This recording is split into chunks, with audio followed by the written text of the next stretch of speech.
Voilà quelques trésors que j'ai ramenés de République tchèque. C'est des produits que j'ai achetés en grande surface, dans un magasin Tesco, assez répandu là-bas, ou alors en station-service. Je vais donc découvrir rapidement ces produits, en commençant par le classique goulash. Le goulash, c'est peut-être un des plats les plus emblématiques de la cuisine tchèque. C'est aussi un plat qui représente un peu plusieurs pays de l'Est. Chacun aura un peu sa recette, vont se disputer la paternité. Gluten-free, comme quoi même un petit produit acheté chez Tesco en grande surface en République tchèque a succombé à cette mode. Désolé pour ceux qui sont adeptes. En tout cas, c'est clairement comme si on faisait un bœuf bourguignon au micro-ondes ici. C'est prêt en 2-3 minutes. Je ne m'attends pas non plus à des merveilles. J'aime beaucoup la photo avec les petits oignons, la feuille de persil. Le goulash, d'une façon générale, c'est du bœuf, c'est des légumes, on parle souvent de poivrons, et c'est du paprika. J'ai posé la caméra le temps d'ouvrir le pot parce qu'il était très récalcitrant à une seule main, mais je n'ai pas encore regardé les instructions. Alors, c'est assez simple, je ne comprends pas mais c'est assez clair.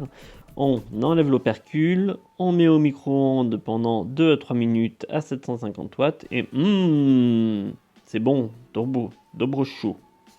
Je pense que c'est bon appétit. Eh bien c'est parti, voyons voir ce que cache l'opercule. Toujours d'une main, il faut vraiment que j'achète un petit support. En tout cas, c'est une odeur de bœuf est présente, de bœuf en sauce. Alors c'est intéressant de voir aussi ce qu'il y a dedans. Ça a l'air assez consistant. Il y a des gros morceaux de bœuf. Et voilà, c'est parti, j'ai mis 3 minutes en tout. Alors le bol est très très chaud quand il sort du micro-ondes, après 3 minutes. Du coup, j'opte pour la technique dite du couteau, un peu comme les confitures. La technique dite du couteau salvateur. Bon, c'est sûr, ça allait pas se transformer. En tout cas, c'est bien chaud, c'est une certitude. On peut le manger à même le bol, je pense. Là, je vais le mettre dans l'assiette. Clairement, je pense que j'ai fait un mauvais choix d'assiette. Ça va être bien liquide. Et ça va déborder. Voilà, cette fois je vois ce que j'ai de viande. Finalement, c'est pas non plus énorme, mais en même temps, c'est un petit beau. Et pas une goutte en dehors. Alors, j'ai commencé par goûter un tout petit peu la sauce. C'est pas mal, c'est assez épicé. Le bœuf est tendre. Après, la sauce est pas exceptionnelle. Voilà, c'est pas joli, mais c'est fini. En gros, c'est l'équivalent d'un bœuf bourguignon en boîte. Donc, très sincèrement, faut pas en attendre grand chose. La sauce est un peu épicée, c'est ce qui donne le goût. Après, c'est vraiment pas exceptionnel. Mais bon, ça fait voyager à bas prix. Un petit dessert maintenant, chocolat noisette. A priori, ça doit être un dessert pour enfants. Quand je vois le petit personnage, a priori 49% de lait, si je comprends bien. De toute façon, c'est lait chocolat noisette, clairement. Et c'est magique, je m'attendais à une crème au chocolat. Et c'est pas ça du tout. Ou alors, c'est le goût de la noisette, mais c'est plutôt au lait du coup. Moi qui voulais un petit dessert au chocolat, je suis un peu déçu. Premier test de goût en léchant l'opercule. C'est ça, c'est de la noisette, tout simplement. Je vois pas du tout où est le chocolat, mais j'ai continué, mais... S'il n'y a pas une double couche à tout hasard, on sait jamais. Ah. Mais si. J'ai été mauvaise langue, c'est au fond. Alors de nouveau, est-ce qu'il faut mélanger? Est-ce que chacun sa technique? C'est pas super fort en noisette, mais c'est un bon petit goût. J'aime bien. Bonne petite découverte. Très sincèrement, je pourrais en racheter s'il y en avait ici. Pour le matin, une petite gourmandise, une sorte de croissant fourré a priori. Vanille et chocolat. Alors je l'ai depuis une semaine et il est bien souple dans son emballage. C'est un croissant. C'est un tout joli croissant. Allez. Pour le moment, il n'y a rien. Je suis à 50%. Et toujours rien. Ça y est. Il y a quelque chose. Si on regarde entre la photo et la réalité, il y a quand même un monde. Pour un croissant sous vide, c'est pas mal. C'est un goût de... C'est un goût de croissant, mais de mauvais croissant. Dans une boulangerie, quand on est un peu déçu, quand c'est un peu mou, un peu de croissant du matin, c'est la même chose. Du coup, c'est pas si mal. Par contre, il n'y a vraiment rien au niveau fourrage.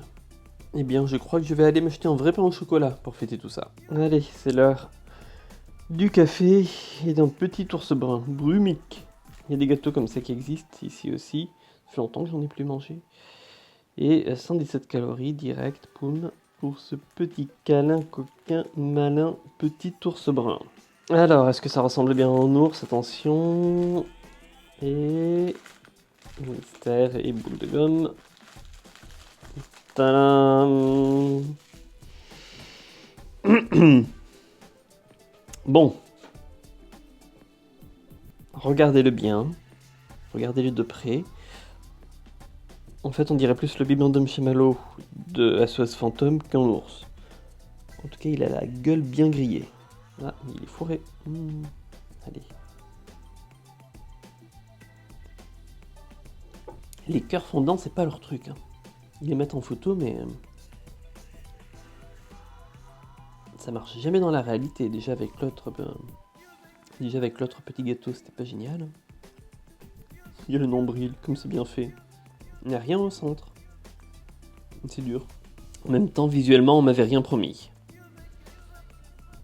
On m'avait pas dit que le cœur était tendre. Ben de nouveau, ça me manquera pas. Allez, café.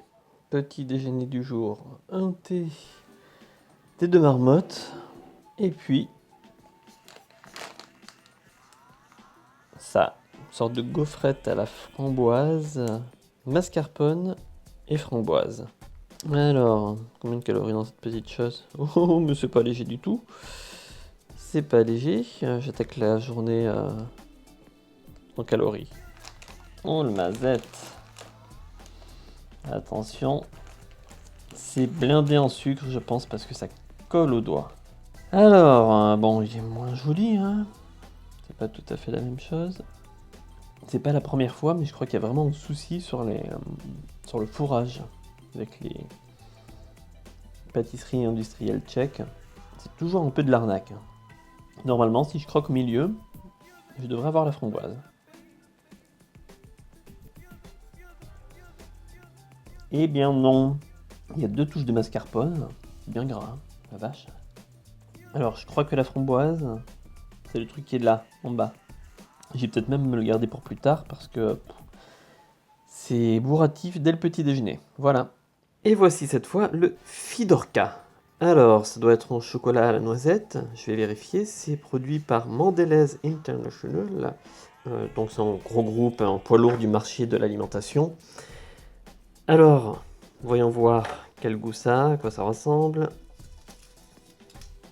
Bon, une tête tout à fait classique. Une tête classique, le nom dessiné dessus. Il a passé quelques jours au frais, alors c'est peut-être pour ça qu'il est un peu craquelé. Allez, craquons-le justement. Il est solide. Oh! Il était bien solide. Vache. Ça ressemble à une gaufrette. C'est complètement une gaufrette. Ça rappelle un peu le quadro, je crois, chez nous. Une petite gaufrette industrielle. Pas pour la peine. J'ai trempouille dans le lait. On aura quasiment la même chose chez nous. Allez, je me prends pour un Oreo. Pas passionnant, mais ni bon ni mauvais. Pas beaucoup d'intérêt. Yes, un nom qui rappellera des souvenirs à beaucoup. C'est d'ailleurs pour ça que je l'ai acheté, parce que ça avait le nom de Yes, sauf que, eh bien, ça n'a rien du Yes à l'ancienne, qui était ressorti en France et qui a redisparu, à ma connaissance. J'avais pas fait attention en l'achetant, c'est un produit sans gluten, végan, produit de sportif, une barre céréale classique comme on en voit aujourd'hui. Alors je suis assez dubitatif et souvent déçu par ces produits sans rien à la fin. Ce sont des agglomérats sans goût. Alors, voyons voir si le goût est là. En tout cas, ça ressemble à une pâte... pas gélatineuse, mais pâte de fruits. Un peu pâte de fruits. C'est dégueulasse. Voilà l'exemple du produit sans intérêt, peut-être un intérêt sportif, mais c'est pâteux, la texture est nulle. Et ça n'a pas de goût. Donc yes. Eh bien je dis no. Et il restait ces produits que j'avais présentés au début et que je n'ai pas consommés. de la vodka. Alors je bois très peu, donc j'ai pas une grande motivation en fait pour boire ces vodkas. Je vais les garder je ne sais pas combien de temps dans le placard. Je les avais achetés surtout parce que c'était dans les stations-service et je trouvais ça plutôt original de pouvoir acheter sa petite vodka en même temps que son essence, donc avant de reprendre le volant, avec un petit 37,5.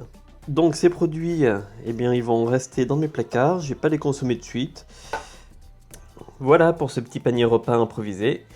Eh bien, en attendant un prochain voyage, moi je vous dis santé!